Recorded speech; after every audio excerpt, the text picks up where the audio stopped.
где б ни шел, запиши карандашом. Очень важно не забыть. Здорово здоровым, здорово здоровым, здорово здоровым быть. Интересно мне, доктор, как вы относитесь к кашлю?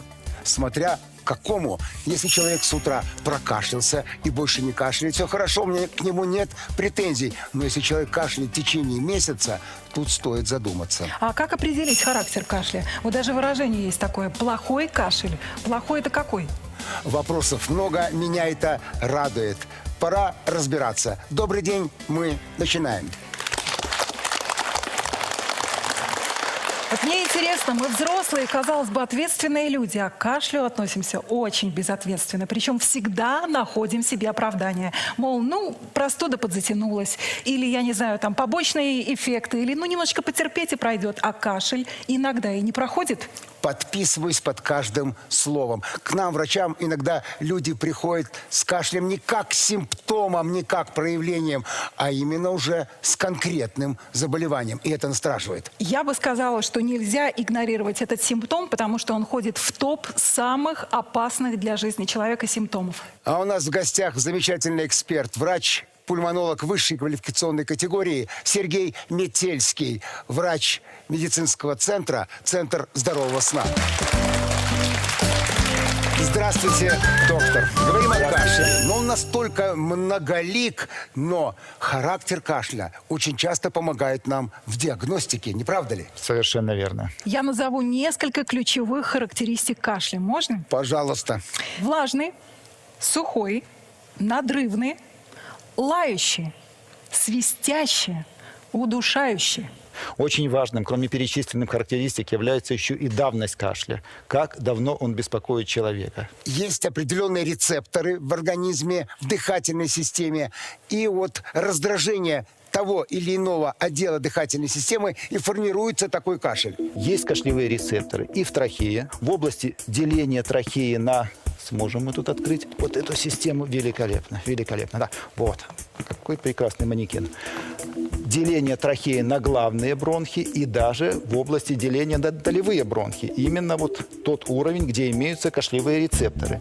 В периферических, дальних отделах легких рецепторов ни болевых, ни кашлевых практически нет. Но эти рецепторы существуют на плевре. Вот на той выстилке, на той серозной оболочке, совершенно верно, которая покрывает легких снаружи, и другой листок плевры, висцеральный так называемый, который выстилает грудную полость изнутри. Вот эти самые два листка легких. В случае вовлечения плевры в процесс одним из симптомов является точно так же кашель. Если у нас кашляющий человек со своей историей кашля, О, есть. пожалуйста, проходите к нам. Проходите, Добро пожаловать. Здравствуйте. Здравствуйте. Как вас зовут? Меня зовут Иван. Иван, очень приятно. Рассказывайте свою историю. История простая. После продолжительной простуды у меня вдруг появился какой-то кашель странный. Причем не просто кашель, а именно какое-то покашливание. Естественно, я принимал лекарства. Значит, это было где-то полгода назад, наверное. Я принимал лекарства. Вроде бы все нормально, все хорошо, вроде бы как-то успокаивалось. Но вот это вот покашливание все-таки у меня возвращалось, да, постоянно. И вот до сих пор. До сих пор покашливаете? Да, до сих пор вот так вот. Не часто, так периодично. А вы курите или не курите? Нет, я не курю, я бросил. Значит, все. Очень уже хорошо. 10 лет не курю. А может быть, хорошо. это и есть причина покашливания? Запросто может быть. Но обратите внимание, все-таки полгода – это срок довольно приличный уже. То есть в соответствии с стандартной классификацией мы говорим о хроническом не уже ровно кашле. там полгода, может быть, там чуть-чуть больше, чуть-чуть меньше, конечно, я так точно сказать не могу. Давайте разберемся детально, что может приводить к такому Давайте кашлю. разберемся. К кашлю может приводить аллергия. Есть ли какие-то факторы, провоцирующие этот кашель? И прежде всего, действительно, те факторы, которые могут быть аллергенами. То есть это какие-то бытовые аллергены, может быть, сезонные аллергены. Нету ли дома кошек, нету ли дома собак. Кошка есть. Вы Так что- знаете, так что, по-моему, может быть, мы это нашли менее виноватого вероятно, очень конечно. быстро. Поехали Да. дальше. ГЭРБ. Вот интересная аббревиатура. Доктор. ГЭРБ. Это одна такое? из основных и достаточно частых причин кашля. Это гастроэзофагеальная рефлюксная болезнь. Происходит заброс кислого желудочного содержимого в нижние отделы пищевода. В результате какого-то асинхронного сокращения мускулатуры желудка а также недостаточности вот этого самого кардиального сфинктера.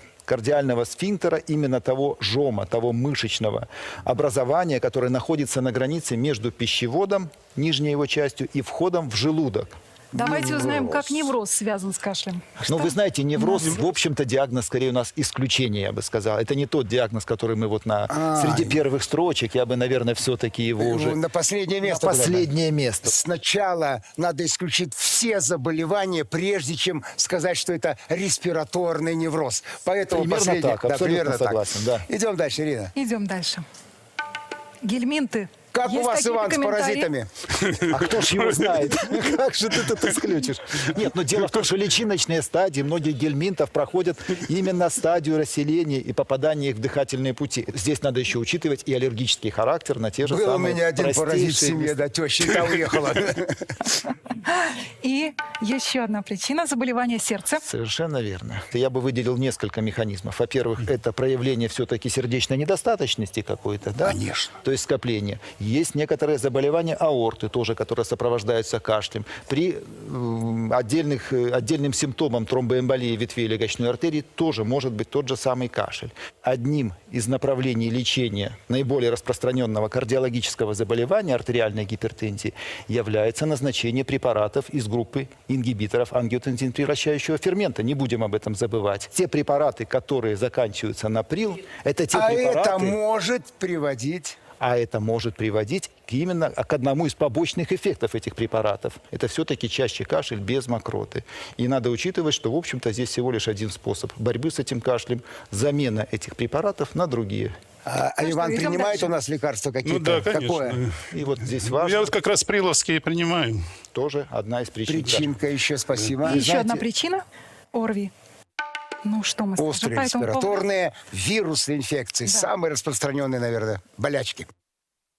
И кашель, который здесь сопровождает именно эту группу заболеваний, это все-таки острый кашель. Это тот кашель, который в течение, как правило, 1-2 недель проходит самостоятельно. И специфического лечения, как правило, он не требует. Но когда мы говорим о длительности заболевания, о длительности этого кашля, возможной комбинации нескольких факторов, мне кажется, будет Совершенно верно. уместным вам, как специалисту, поговорить о гиперреактивности бронхов. Объясните нам, есть термин бронхиальная гиперреактивность. Что это такое? Да, действительно, такой термин есть. Что это обозначает? Это говорит о том, что бронхиальная система чрезмерно реагирует на какие-то раздражающие вещества. Гиперреактивность – это симптом, который довольно часто сопровождает такое широко известное и распространенное заболевание, как бронхиальная астма. Доктор, давайте наглядно покажем, что же происходит с этим бронхом, вроде здоровым, как он трансформируется с такой вот гипернарушенной активности. Посмотрите сюда, я попытаюсь изобразить. Вот если это идет трахея, которая делится на главные бронхи, мокрота, она постоянно выделяется по бронхам, поднимается непрерывно и неуклонно вверх. Это как вверх, обязательный вверх. элемент, да? Это не просто обязательный элемент, это необходимый элемент, совершенно верно, жизнедеятельности человека. Физиологи посчитали, что ежесуточно, примерно у каждого здорового человека поднимается вверх до полулитра жидкости в виде этой мокроты. Она незаметно заглатывается, поступает это нормальный физиологический процесс. У людей, у которых чрезмерное выделение мокроты, понятно, это количество в большей степени происходит. Но за счет чего происходит это выделение мокроты? По стеночкам бронхов находятся эпителии, ресничатые эпителии. Это реснички, которые непрерывно мерцают и обеспечивают подъем вот этого вот геля, этой мокроты, слизи назовем ее как угодно, вверх непрерывно, своего рода эскалатор, то есть непрерывно действующий механизм подъема мокроты. Теперь я попытаюсь изобразить бронх изнутри. вот в увеличенном виде срез бронха, да, вот он примерно вот таким вот образом выглядит.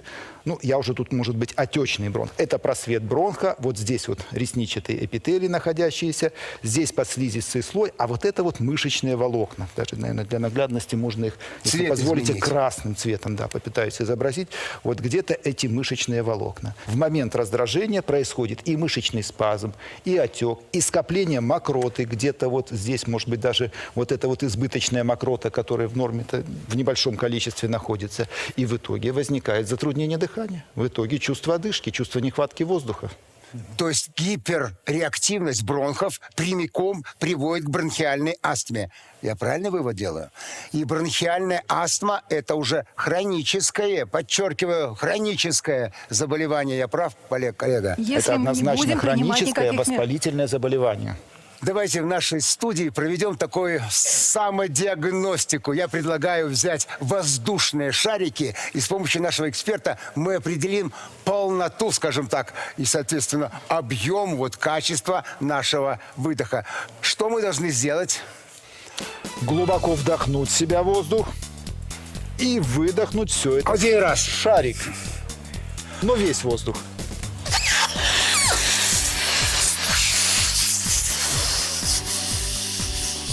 Поднимите Измерим, руки, чтобы- пожалуйста. Что у вас получилось? Вы смухлевали, такого объема не бывает, правда? Какова функция линейки здесь? Я думаю, что мы хотим определить диаметр. Диаметр этого достаточно круглого шарика. И мы замечаем его. Да, так вот, если больше 10 сантиметров, это хороший результат. Меряем сантиметры. Очень большой. 12. Поигрались, провели самотестирование, но есть в медицине замечательные приборы, которые помогают уточнить даже уровень поражения нашего бронха. Я имею в виду спирограф. Давайте пойдем, коллега. Проходите, пожалуйста.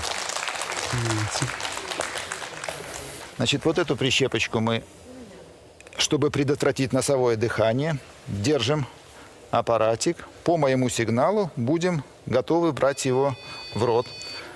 Обхватываем плотно губами и начинаем дышать. Спокойный вдох, спокойный выдох. Еще один спокойный вдох, спокойный выдох. Теперь глубоко вдохнули, глубоко, глубоко, глубоко, глубоко. И выдыхаем весь воздух. Выдыхаем весь. Все надо выдохнуть, все, что есть, все. Отдыхаем. Все.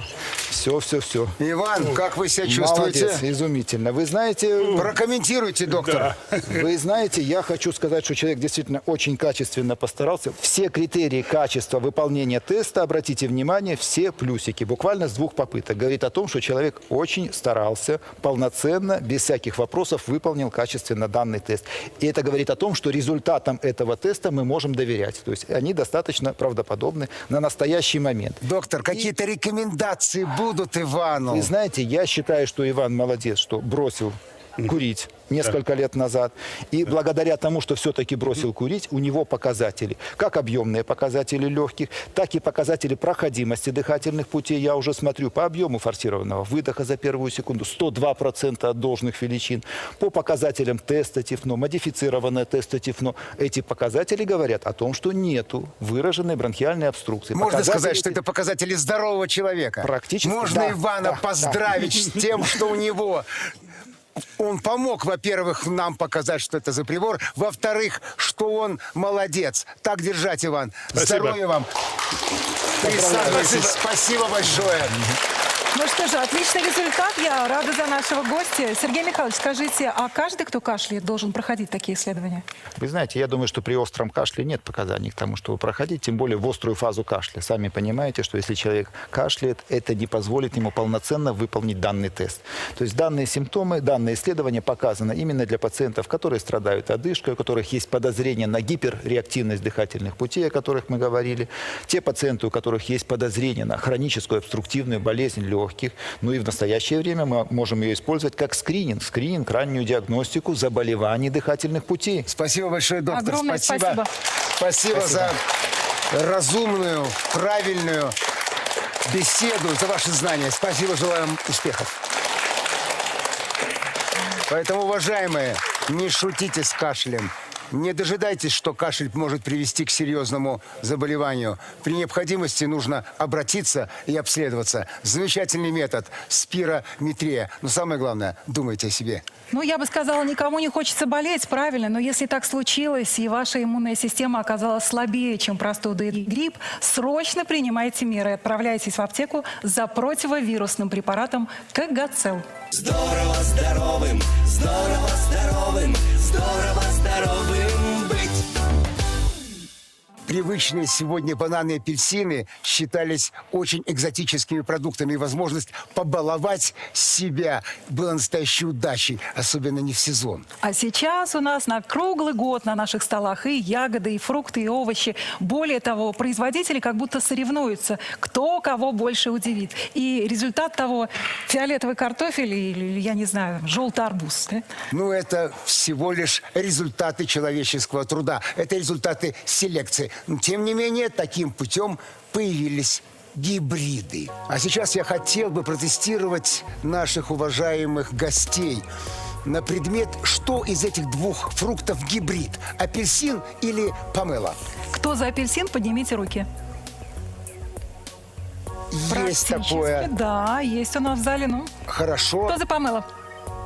Значит, достаточно Большее дружно количество голосов, да. наши гости выбирают Помело. гибрид помело. Мне нужен доброволец, который ответит за всю аудиторию. И мы поговорим. Проходите к нам. Вы желаете, пожалуйста.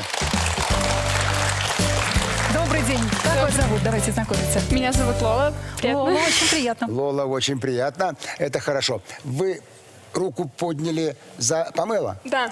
Вы считаете, что это гибрид? Да, я думаю, что это гибрид, наверное, грейпфрута и апельсина. Ну что, Лола, пойдемте разбираться. Идемте. Ну что же, друзья мои, сейчас мы с вами практически поиграем в игру.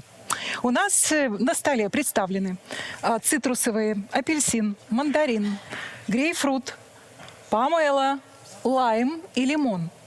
Давайте разбираться, что из них гибридное, что из них не гибридное, а в чем мы сомневаемся. Соответственно, перед нами есть такой своеобразный светофор, да? Да. Строчка со светофором. Желтый, красный, зеленый. Гибридные мы помещаем на красные. Правильно? Светофор Лола, на красный да? свет. Понятно. Лола, да, да. Не На зеленый, гибридные. не гибрид. Зеленые. Ну, а те фрукты, в которых сомневаемся, помещаем на желтый. Поехали? Играем. Так, хорошо. Я думаю, что апельсин это точно не гибрид. Так. И что еще у нас? А вот лимон, например. Лимон тоже не гибрид. Так. Хорошо. А яблоко вообще? Яблоко тоже не гибрид. Хорошо. Вот лайм у меня есть. Лайм точно гибрид. Ага, понятненько. Грейпфрут. Верняк. Что это? Гибрид. Ёшки. А вот мандаринчики есть такие.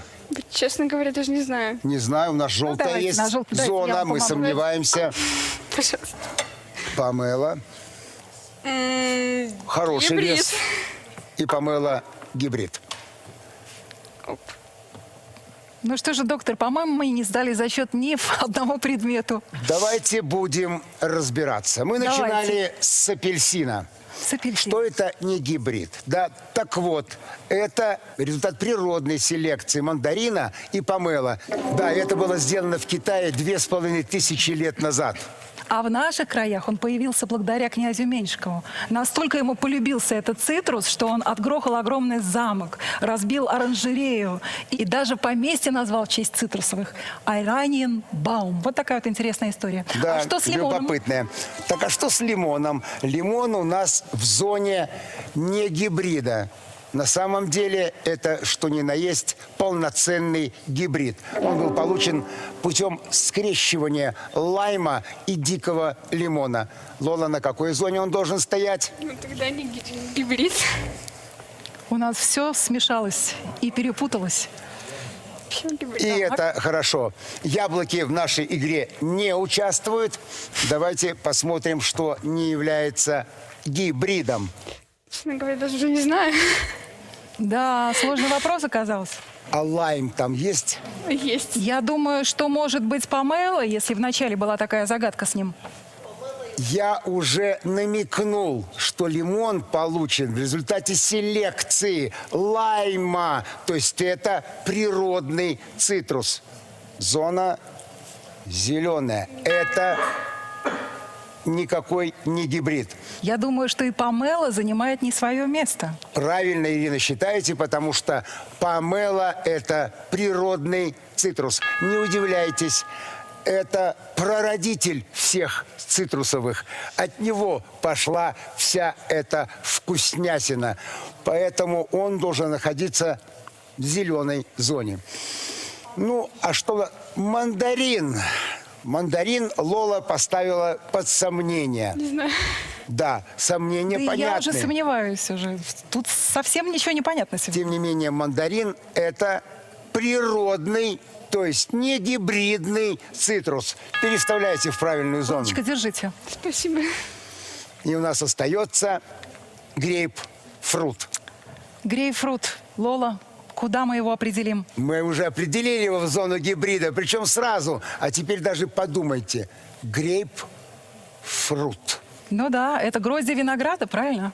Виноград. Но мы здесь не видим винограда. Так вот это классический, типичный гибрид. Смесь винограда с мандаринами. И растет он гроздьями. А он растет гроздями. Вот вам грейпфрут. Да. Совершенно правильно. Лолочка, какой из представленных фруктов ваш самый любимый?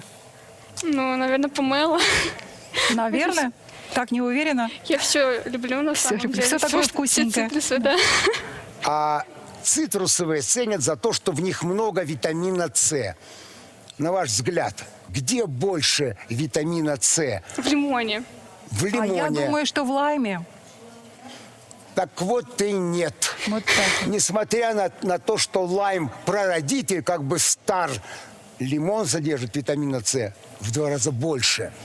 А вот насчет помело я хотел бы рассказать очень любопытный материал.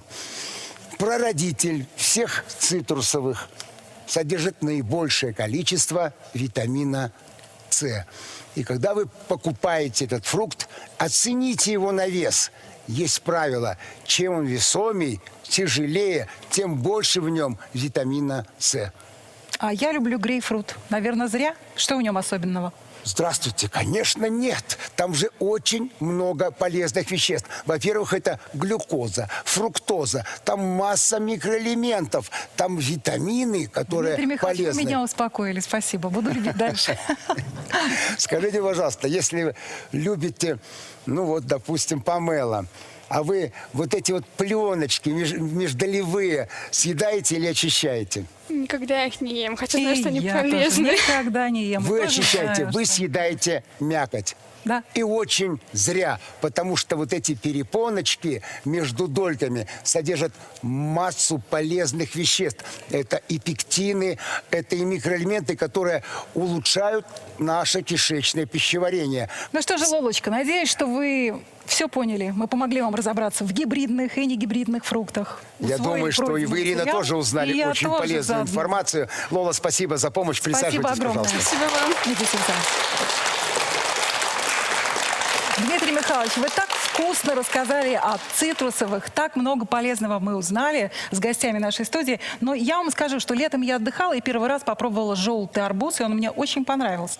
Действительно, гибридами бывают не только цитрусовые. Они были сегодня как пример. Человек уже сделал гибриды и с ягодами, и с овощами, и с фруктами. Например, вы знаете такой плод грейпл?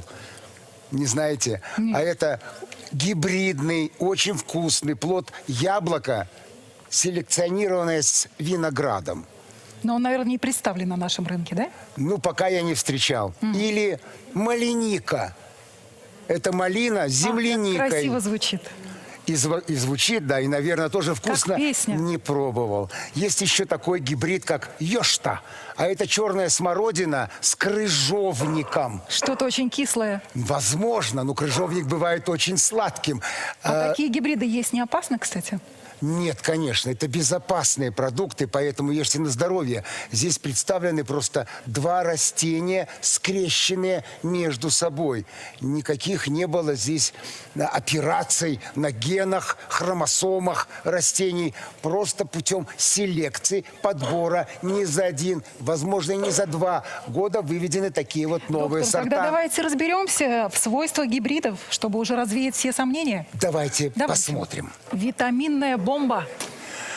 Считается, что поскольку 2 разных фрукта, ягоды скрещены между собой, значит, суммируется их положительный эффект. Содержание витаминов, например, микроэлементов. Так вот и нет, не суммируется эффект. И содержание того же витамина С в этом гибриде может быть еще меньше. Поэтому витаминной бомбы не получается никак. Хорошо. Взрыв вкуса у нас еще есть. Посмотрите, какая прелесть. А вот взрыв вкуса – это как раз то, что нужно человеку. Вкусненько съесть необычный плод или какую-то диковинную ягоду, йошту, например. Ощутить аромат, ощутить необыкновенную мягкость, может быть, а может сладость, терпкость. Я, честно говоря, не знаю. Но взрыв вкуса имеет место у гибридов. Мне даже малиника больше понравилась. Малиника, термин сам, хочется Я думаю, попробовать. что-то сладкое, очень сочное. У нас еще есть ГМО. Все гибриды это получены методами селекции и ничего общего с генной модификацией не имеют.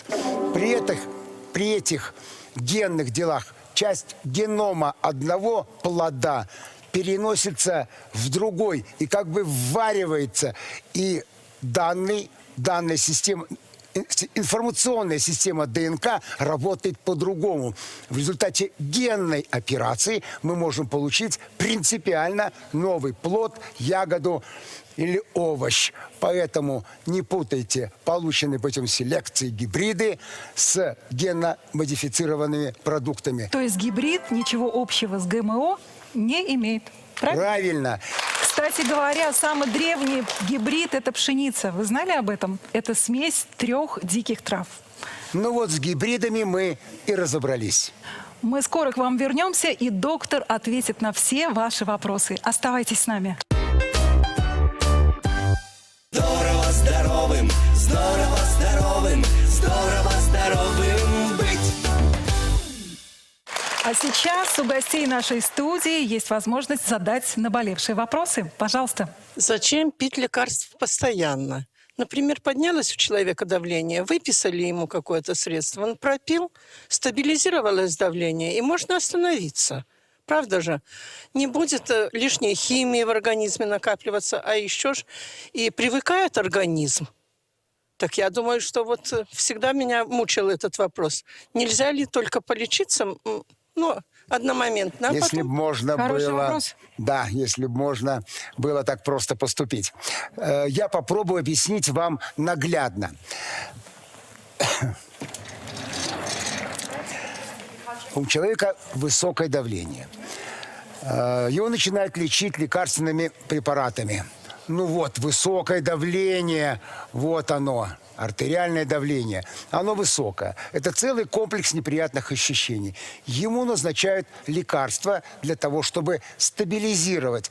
Причем, замечу, что подбор, комбинация лекарственных, дозировка лекарственных, режим приема лекарственных препаратов всегда индивидуальны. Поэтому слушайте вашего врача, терапевта, который подберет именно вам под ваше давление оптимальную комбинацию и дозировку. Назначаем, подбираем. На это может уйти не 1 неделя, и давление наше начинает стабилизироваться. Где-то вот у нас диапазон нормального артериального давления, норма. Мы выводим его в этот диапазон и имеем замечательный эффект. Мы здоровы. Лекарство работает, соответственно, сосудики находятся в определенном тонусе. Мы получили эффект. человек принимает решение «я здоров, зачем я буду принимать лекарства?». А дело в том, что именно лекарство дает ему такое стабильное давление. Оно прошло долгий путь через пищеварительную, конечно, систему, дошло до рецепторов, которые регулируют сосудистый тонус, дошло до нервных окончаний, которые тоже управляют тем же давлением, и вывело его на норму. А теперь представьте, мы все время долгие, может, даже месяцы подбирали дозировку препаратов, чтобы привести давление в норму. И вдруг убираем резко. И уже тренированные, воспитанные, приученные рецепторы начинают недопонимать, что происходит. И сосуды реагируют спазмом. Давление куда пойдет? И человек в этой ситуации, как правило, выходит на гипертонический криз, а это может привести к сосудистой катастрофе. Поэтому слушайте врачей. У вас есть замечательная возможность измерить свое давление прямо в этой студии. У нас работает терапевтическая площадка, на которой находится автоматический тонометр Амрон, у которого есть замечательная особенность. Когда каждый член семьи измерит себе давление, в нем автоматически сохраняются данные каждого человека. Между прочим, первый автоматический такой прибор компании Амрон был сделан в Японии еще в 1973 году. Так, пожалуйста, следующий вопрос. Доктор, у меня хронический тонзиллит. Ох уж это горлышко, как говорится. Но говорят, что тонзиллит очень влияет на сердце и сосуды. Как контролировать эту ситуацию? Понятен вопрос, я даже могу его расширить. Хронический тонзиллит – это действительно хронический воспалительный процесс, все знают, лимфоидной ткани миндалин. Лимфоидная ткань – это иммунный ответ организма. Так вот, чаще всего возбудителем выступает стрептококк, причем его агрессивный тип. И мало того, что, находясь в миндалинах, он может ущемить сердце, он может ущемить практически все, что угодно. Любой уголок нашего организма может быть подвержен атаке бета-гемолитического стрептококка, а это суставы, оболочки пищеварительной системы и оболочки мозга. Поэтому хронический тонзиллит требует постоянного контроля. Врага надо держать на дистанции и в узде. Для этого существуют не только курсы санации хронического очага, то есть лечение, держать его в покое, но и определенные критерии. Поэтому общий анализ крови – это первое, что надо знать. Там есть такой показатель – скорость оседания эритроцитов. Он всегда будет ненормальный при хроническом тонзиллите в стадии обострения. Это С-реактивный белок, это ревмофактор. Поэтому, если мы сомневаемся, лучше проверить себя на эти показатели. Мы скоро вернемся в эту студию и продолжим задавать вопросы нашему доктору. Здорово здоровым, здорово здоровым, здорово здоровым быть. Я вижу, что еще есть вопросы к нашему доктору. Пожалуйста, не стесняйтесь. Да, Пожалуйста. Доктор, скажите, пожалуйста, что делать? Я, когда поднимаюсь по лестнице, у меня болят колени. И мало этого, еще слышен хруст их. А я бы хотел переадресовать этот вопрос инструктору по лечебной физкультуре Марине Панковой. Она, думаю, поможет. Пожалуйста, Марина. Здравствуйте. Здравствуйте. С большим Хрустят коленки удовольствием. человеку, давайте поможем. С удовольствием. Мы сегодня, вот вы задавали вопрос, можно вас пригласить. Давайте, выходите к нам. Хочу использовать один из самых моих любимых тренажеров. Это эластичная лента. Они есть в форме кольца, есть формы ленты, как у меня. То есть и то очень хорошо. Для себя можно подобрать хорошие нагрузки. Мы используем сегодня ленту. Можно я вас завяжу? Конечно. Спасибо. Одно из прекрасных упражнений, которое мы с вами можем сделать, это обычные приседания, да? Хорошо. Только помним, что когда мы приседаем, наши коленки не должны выходить за плоскость, за наши носочки. Попробуем? Угу. Хорошо, чуть-чуть можно даже раздвигать. Да, давайте пробуйте. Очень хорошо. Вот сейчас вы не хрустите, знаете? То есть эта лента помогает фиксировать Да, тело эта и лента присесть помогает немножко фиксировать, и еще эта поглубже. лента очень помогает, добавляет немножко физической нагрузки, такой достаточно. Хорошо, давайте с вами всего присядем лишь, чуть-чуть да? и пойдем уточками в сторону. Пойдем в одну сторону красиво. Посмотрите, как мы красиво ходим. Может, нам Отлично. музыку дадут? Хорошо, и в другую сторону пойдем. Прекрасно, на полусогнутых ножках. Замечательно получилось. Теперь давайте с вами перейдем в кресло и покажем еще 2 упражнения, которые вы можете делать, сидя перед телевизором, что тоже очень хорошо. Гимнастика для ленивых, правильно? Гимнастика для ленивых, но иногда нам нужно. Сядьте, пожалуйста, удобно. Возьмите, пожалуйста, ленточку. Намотаем на ручки, чтобы было удобно. Любую ногу. Какую вам? Какая больше у вас хрустит? Правая. Правая, значит, ставим в ленту правую ногу. Хорошо, поднимаем и толкаем ее, сгибаем в колени и толкаем ленту. Хорошо, больше накрутите на руки, чтобы больше. Чем больше накручена лента на руки, тем больше идет А сопротивление. руки не Прекрасно. надо фиксировать вот на Что? уровне руки не Да, надо здесь фиксировать? немножко неправильно делается. Да. Руки нужно как-то либо зафиксировать, прижать плотно. Да. Вот так? Хорошо. И вперед. Больше. Вперед. Ну ладно. Я вижу, Вперед. тяжело выполнять упражнения. Хорошо. И следующий Несмотря на велосипед. то, что для ленивых. Хорошо, давайте положим руки на Кресло. подлокотники. На подлокотники положим. Положите руки. Вот, Так. удобно. И пробуем. Хорошо, почти получилось. Теперь чуть-чуть отпустим ленту. И последнее упражнение, которое мы с вами сделаем, это упражнение велосипед. Крутить мы его будем одной ногой вперед. А Тут еще повыше и вы ножку. плечевой пояс работает. Да, и мышцы пресса здесь прекрасно работают. Ну, как Такое вам? упражнение достаточно комплексное. Нормально. Хорошо. В следующий раз можно будет взять 2 резиночки, то есть увеличится сопротивление, вам будет сложнее, можно сделать 3 резиночки взять, тогда будет еще сложнее, то есть вы будете нагружать колено. Я всегда говорю всем и повторюсь еще раз, обязательно поднимайтесь по лестнице пешком.